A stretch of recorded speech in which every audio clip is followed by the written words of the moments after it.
जय हिंद दोस्तों।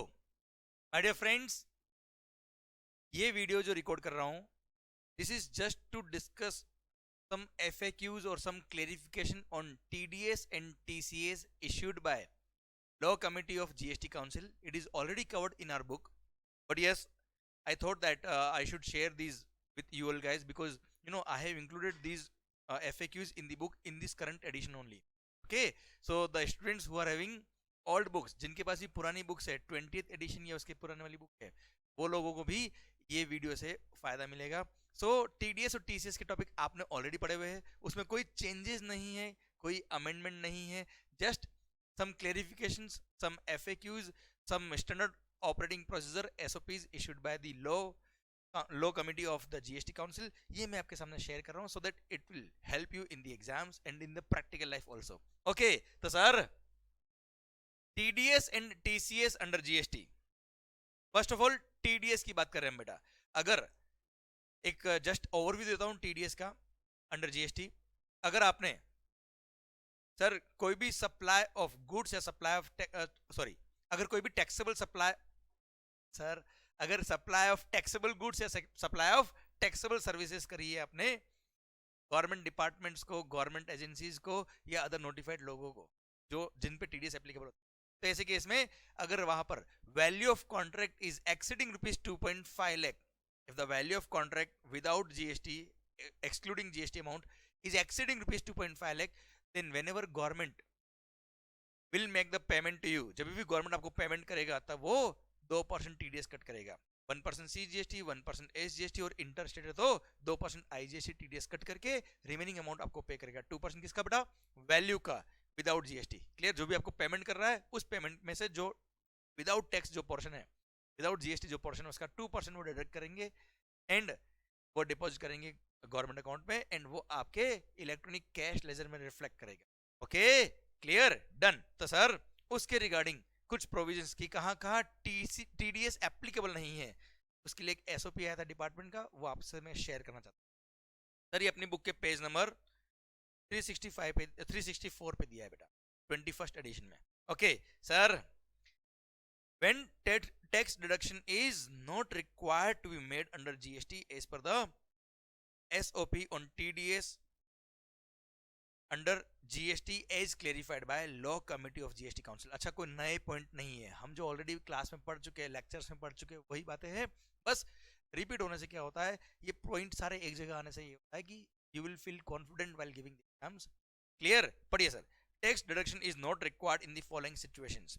First, total value of taxable supply, if it is less than or equal to 2.5 lakh under a contract, then no TDS is applicable, because it is applicable where contract value is exceeding ₹2.5 lakh, वो भी without GST।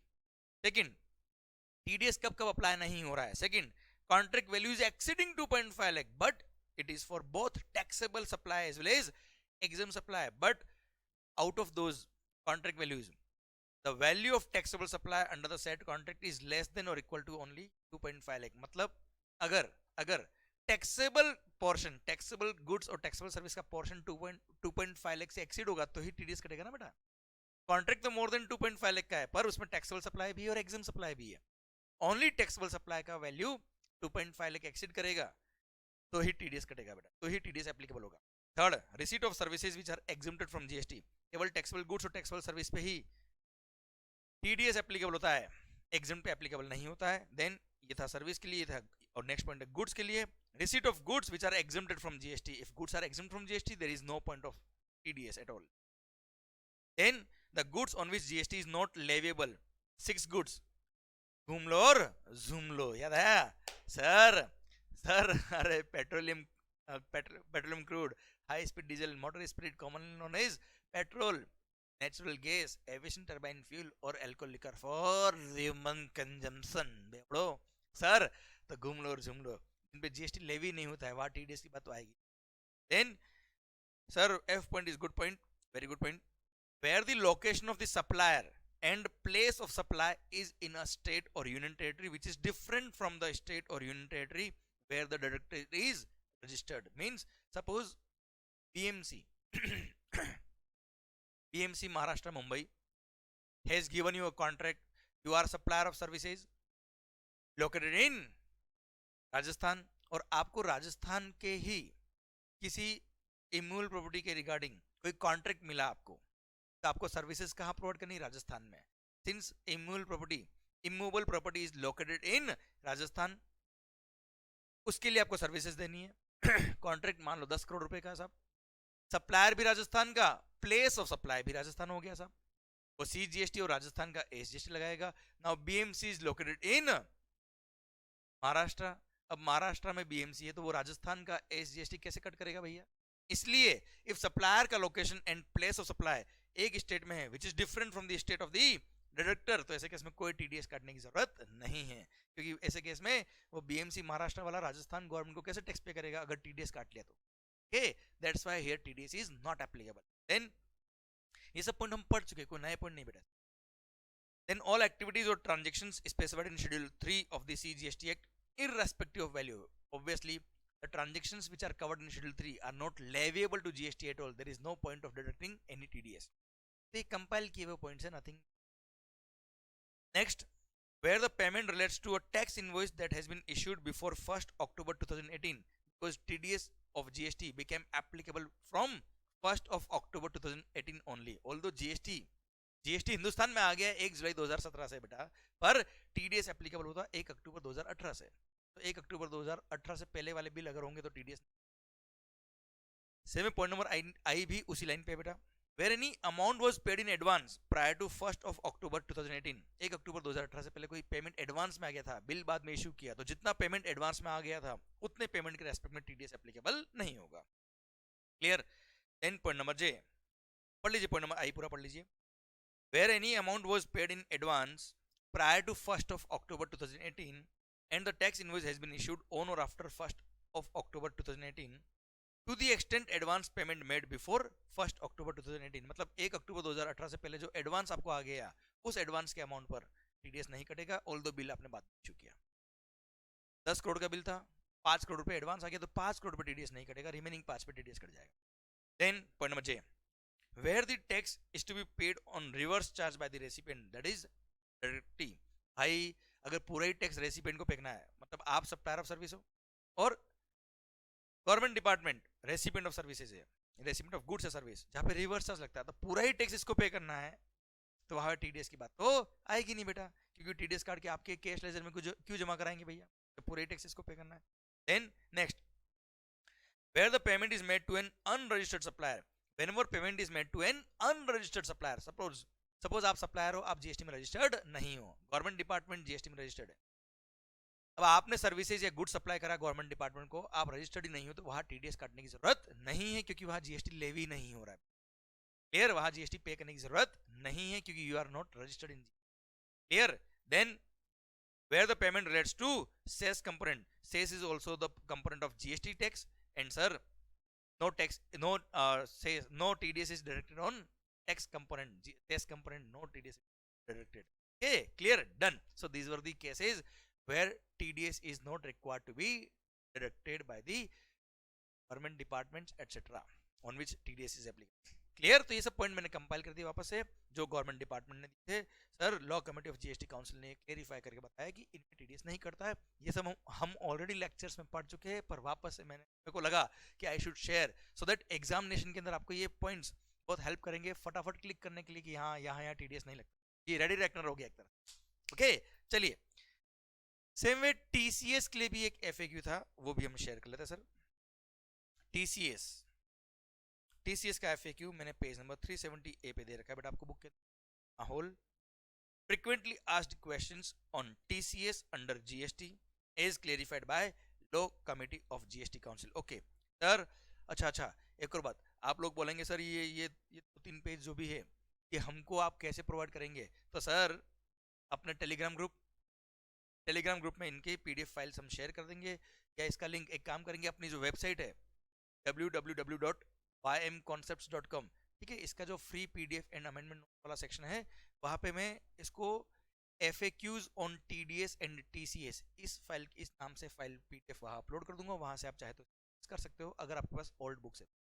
Okay sir, और इसका link मैं अपने Telegram group में डाल दूंगा। Telegram group का नाम IDT बाय यशवंत मंगल। ओके, इसका लिंक हम डिस्क्रिप्शन में दे देंगे। माहौल। चलिए sir, frequently asked questions on TCS under GST as clarified by law committee of GST council। अच्छा, सारे पॉइंट हम ऑलरेडी कवर कर चुके हैं, जस्ट कंपाइल कर रहे हैं वापस से पॉइंट को, रिवाइज कर रहे हैं एक तरह से ये सब। आइए sir, point number, question number 1, मैं एक क्वेश्चन पूछूंगा, आप आंसर दीजिए। Okay sir, is it mandatory for every e-commerce operator to obtain registration? No, because section number 24, sir section number 24 close 10 ये बोलता है every electronic commerce operator who is required to collect tax at source, उसी को registration कराना compulsory है। सारे e commerce operator को compulsory registration नहीं है। पहले होता था compulsory registration for every e commerce operator, पर उसमें अमेंडमेंट कर दिया और बोल दिया where TCS is required to be collected, उन्हीं ई कॉमर्स ऑपरेटर्स को कंपलसरी रजिस्ट्रेशन है। Second question, whether a supplier of goods, क्या है अभी और आपको बड़ा देखिए, whether a supplier of goods or services supplying through e-commerce operator would be entitled to threshold exemption? No Baba, section number 24 close 9 में लिखा हुआ है कि every supplier of goods or service or both who is supplying goods or services through such electronic commerce operator where TCS is applicable, उनको ना तो composition scheme मिलेगा, और sir second thing, composition scheme के बारे में हमने बात करी थी कंपोजिशन चैप्टर में, और यहाँ रजिस्ट्रेशन में सेक्शन 24 क्लोज 9 ने बोला था ऐसे लोगों को कोई थ्रेशोल्ड बेनिफिट नहीं मिलेगा, कंपलसरी रजिस्ट्रेशन करवाना पड़ेगा। पर सेक्शन 23 का पावर यूज करके गवर्नमेंट ने सर्विस सप्लायर को बोल दिया अरे बाबा कोई बात नहीं, तुम टेंशन मत लो, if a service supplier is supplying services through electronic commerce operator, तो ऑल्दो सेक्शन 24 ने बोला कि उनको कंपलसरी रजिस्ट्रेशन है, भले गुड सप्लाई करे या सर्विसेज सप्लाई करे, पर सेक्शन 23 का पावर यूज करके गवर्नमेंट ने सर्विस सप्लायर को बोल दिया कि तुम्हें थ्रेशोल्ड लिमिट का बेनिफिट मिल जाएगा फॉर रजिस्ट्रेशन।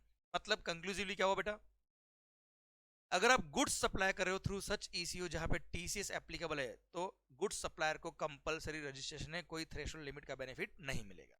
पर अगर आप सर्विस सप्लायर से हो ना बच्चे हो, सर्विस सप्लायर्स, तो ऐसे केस में भले ही आप ई कॉमर्स ऑपरेटर के थ्रू सप्लाई कर रहे हो, जहां पेमेंट रेसिपिएंट जो पेमेंट कर रहा है वो ईसीओ के अकाउंट में पहले आता है और फिर वो आपका अकाउंट सेटलमेंट करता है, वहां पे टीसीएस के प्रोविजन अट्रैक्ट होते हैं, पर फिर भी ऐसे केस में सर्विस सप्लायर को बोल दिया कि आपको रजिस्ट्रेशन की कंपलसरीली जरूरत नहीं है, अगर आपका थ्रेशोल्ड लिमिट क्रॉस होगा तो ही रजिस्ट्रेशन करवाना, 20 लाख का बेनिफिट आपको मिलेगा, और अगर आप स्पेशल कैटेगरी स्टेट में हो तो 10 लाख का बेनिफिट आपको मिलेगा, तब थ्रेशोल्ड बेनिफिट मिलेगा सर्विस सप्लायर को। Okay done. Question number 3, whether TCS is required to be collected by e-commerce operators on supply of services by unregistered suppliers through their portal। देखो बेटा, वैसे गुड्स अगर आप सप्लाई कर रहे हो थ्रू ईसीओ जहां पे टीसीएस एप्लीकेबल होता है, तो वहां तो कंपलसरी रजिस्ट्रेशन हो जाएगा बेटा, तो ये क्वेश्चन केवल सर्विसेज के लिए। ओके, अगर आप सर्विसेज सप्लाई कर रहे हो और अगर आप अनरजिस्टर्ड हो, तो ऐसे केस में आप पे जीएसटी लेवी नहीं हो रहा है बेटा।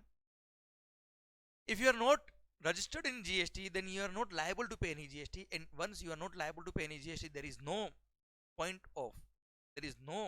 question of collection of TCS by the ECO। मतलब अगर सर्विस सप्लायर अनरजिस्टर्ड है, तो ऐसे केस में इलेक्ट्रॉनिक कॉमर्स ऑपरेटर टीसीएस नहीं कट करेगा। क्लियर, बहुत इंपॉर्टेंट और बहुत वेरी गुड पॉइंट, बहुत अच्छा पॉइंट बताइए, पढ़ लीजिए। In respect of supplies made by service suppliers who are not liable for registration, e-commerce operators are not required to collect TCS on supply of services being made by such suppliers through their portal। Clear, क्योंकि वहां tax payable नहीं होता है, तो TCS भी collect करने की जरूरत नहीं है। Same was the concept in TDS also। Clear sir. Point number 4, whether e-commerce operator is required to obtain registration in every state or union territory in which suppliers listed on their e-commerce platform are located to undertake the necessary compliance as mandated under the law। very good question, very good point। Sir ये इन अच्छे questions की वजह से ये video record कर रहा हूँ, चलिए ये आपको पहुंचे, आप तक बात पहुंचे और आपको समझ में आए सारी चीजें। सर क्वेश्चन ये है कि मान लो एक ई कॉमर्स ऑपरेटर का नाम ले लेते हैं, चलो अपना ही वेबसाइट का नाम ले लेते हैं, ymconcepts.com। वैसे मेरा ये मॉडल ऑफ बिजनेस ये वाला नहीं है, पर मान लो सर, मैं क्यों अमेजन वगैरह को प्रमोट करूँ sir? Okay okay okay sir, चलो सिंपल सा पॉइंट है, Amazon, Amazon is a E commerce operator. अब मान लो सप्लायर गुजरात में है, और गुजरात के ही बायर ने अमेजोन से गुजरात के ही सप्लायर से गुड्स खरीदा, तो सप्लायर भी गुजरात में और प्लेस ऑफ सप्लाई भी गुजरात होगा, तो CGST और SGST लगेगा। अब SGST कौन सा लगेगा बेटा? गुजरात वाला। अब अमेजोन का है बेटा, मान लो दिल्ली में उसका ऑफिस है, तो ऐसे केस में अब CGST और SGST 0.5% ईच, उसको TCS कलेक्ट करके रेस्पेक्टिव गवर्नमेंट को पे करना है, अमेजोन को। अब आप मुझे बताओ, CGST तो वो पे कर देगा सेंट्रल गवर्नमेंट को, और 0.5% गुजरात का SGST दिल्ली वाला अमेजोन कैसे पे कर पाए गुजरात गवर्नमेंट को? इसलिए इसलिए ई कॉमर्स ऑपरेटर को हर उस स्टेट में रजिस्ट्रेशन करवाना पड़ेगा। Listen to me carefully, e commerce operator को हर उस स्टेट में या यूनियन टेरिटरी में रजिस्ट्रेशन करवाना पड़ेगा जहां पे उसके सप्लायर लोकेटेड है। मतलब प्रैक्टिकली बात करें तो सर, नॉर्मली अमेजोन से बात करें तो हर स्टेट के लोग उसके प्लेटफॉर्म पर रजिस्टर्ड है, तो Amazon will have registration in every state और यूनियन टेरिटरी। क्लियर? ध्यान रखिएगा बात। और हाँ, अब सर रजिस्ट्रेशन करवाना है तो रजिस्ट्रेशन, चलो गुजरात में गुजरात में अमेजोन रजिस्ट्रेशन कराने गया।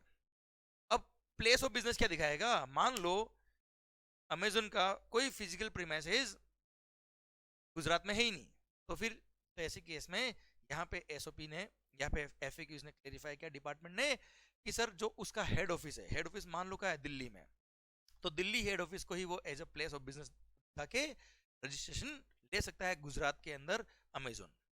क्लियर? प्लस डिपार्टमेंट ने क्या किया हुआ है, हर स्टेट में ई कॉमर्स ऑपरेटर्स के रजिस्ट्रेशन के लिए एक स्पेसिफिक विंग बनाई। क्लियर? जो इसका देखरेख करेगा सर, उनकी एडमिनिस्ट्रेशन का, और अलग से ऑफिसर भी अपॉइंट किया है इसके। Okay, clear, done. ये था किसके लिए? ई कॉमर्स ऑपरेटर के लिए। आप चाहे तो एक बार रीडिंग कर सकते हो। As per the extent law, registration for TCS would be required in each state or union territory, as the obligation for collecting TCS would be there for every intrastate or interstate supply. Clear?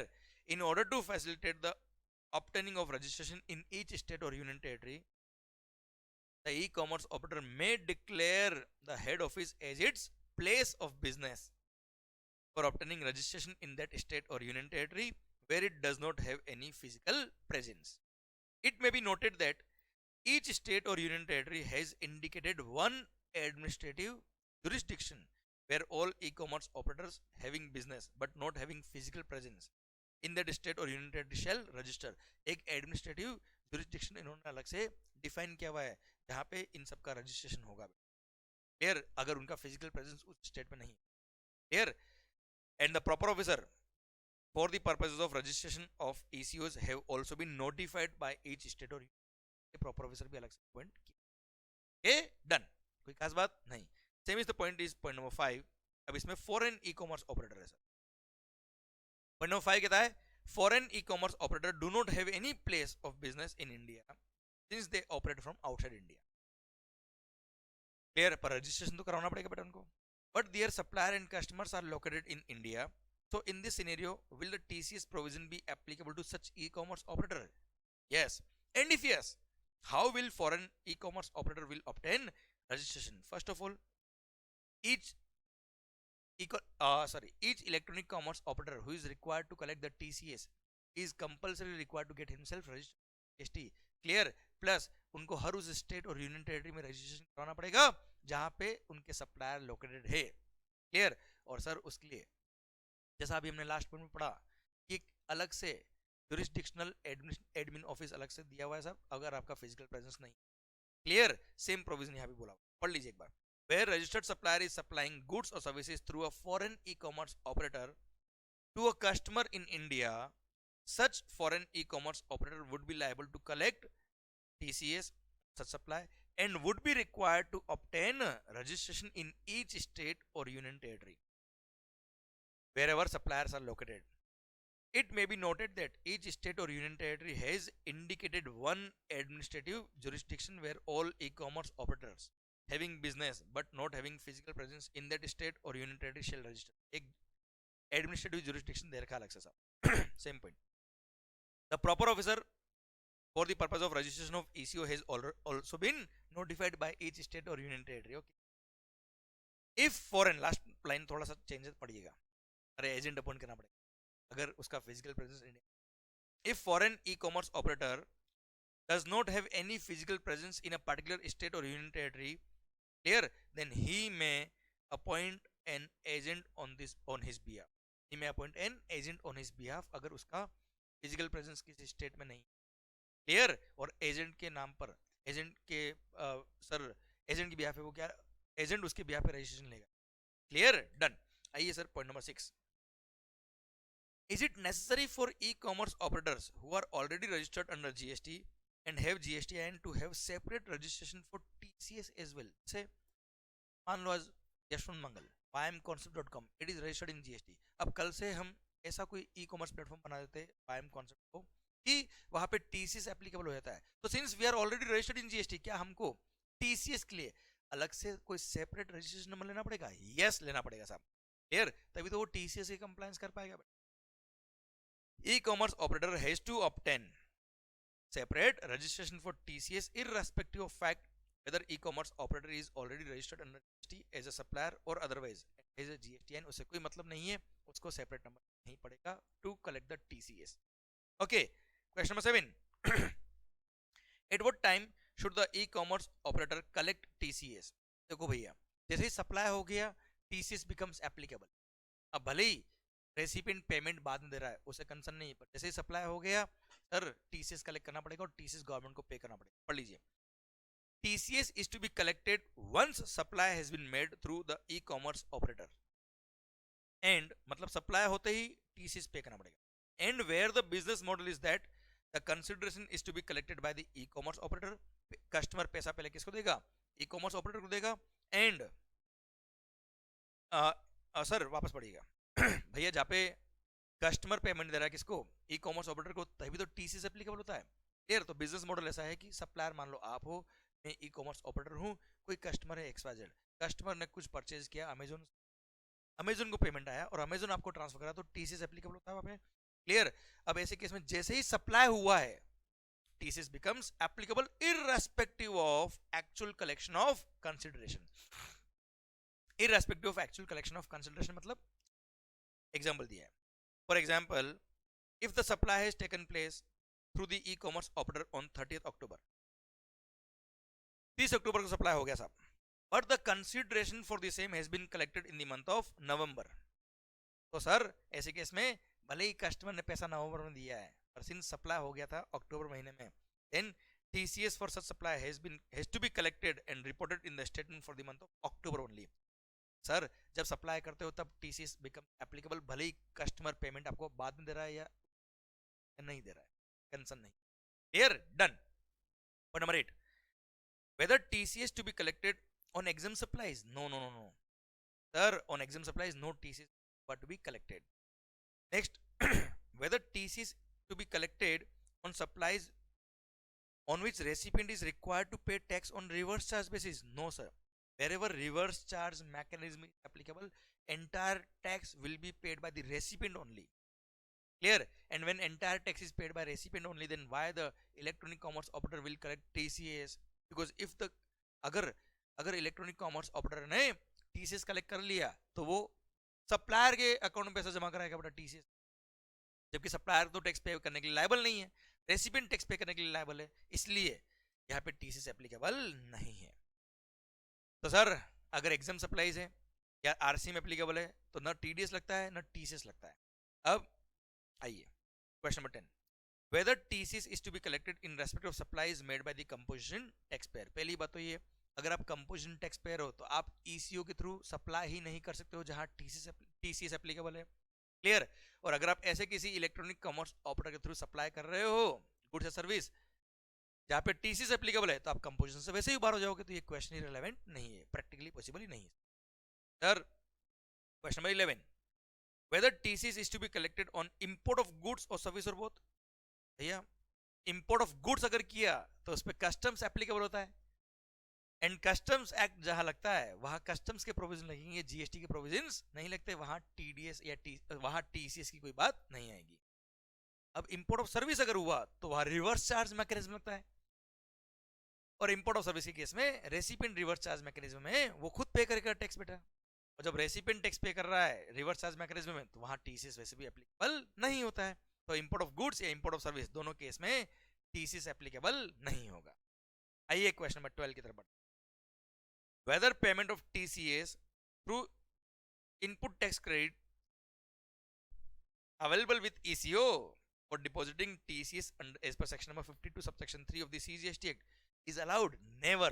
Sir, whatever TCS is collected by ECO has to be paid in cash only.